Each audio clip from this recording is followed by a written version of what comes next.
Kung ikaw ay meron ding printing business na gusto rin mag-offer ng iba pang items na pwede ninyo ipakita or ibigay na service sa inyong mga buyers or clients. So guys, eto naman yung ating acknowledgement receipt.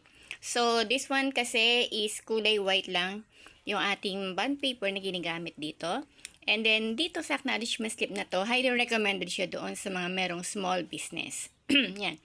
And then, ang inclusive dito sa details ng ating tinatawag na acknowledgement slip is customize siya. And then, syempre, pwede ninyong ipalagay yung logo ng company. And then, pwede nyo ipalagay dito yung tinatawag nating company name, and then address and contact numbers. Then, syempre, meron tayo dito na yan nakalagay.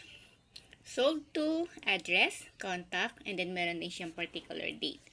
Then, syempre, dito rin available yung product description, may quantity, may unit price, and then meron din siyang amount. And then, dito, sa type of payment, pwedeng cash, GCash, or bank transfer. Ayan siya, guys. So, napakasimple lang ng forms natin na to, pero I must say talaga na very productive at mataas din yung sales natin dito sa pagbibigay ng ganitong klase ng services doon sa mga meron ding mga small business sa pagbibigay nila ng resibo.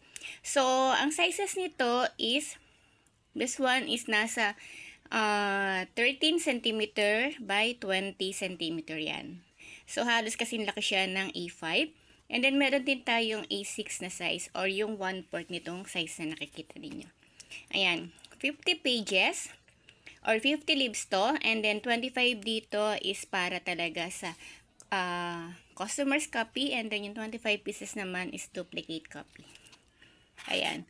And then, I'm also planning na yung duplicate copy, gagawin na natin siyang yellow copy. Yellow yung color niya instead na white. Yan.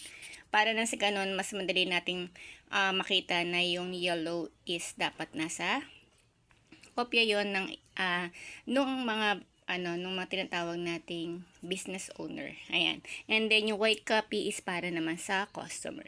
So guys, kung gusto ninyong malaman kung paano natin ginagawa yung mga ganitong klase ng acknowledgement slip, comment down below. And then pagtuon na natin yan ng time. Gagawa tayo ng sample para magkaroon din kayo ng idea.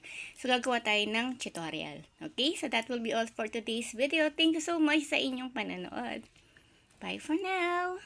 Happy crafting!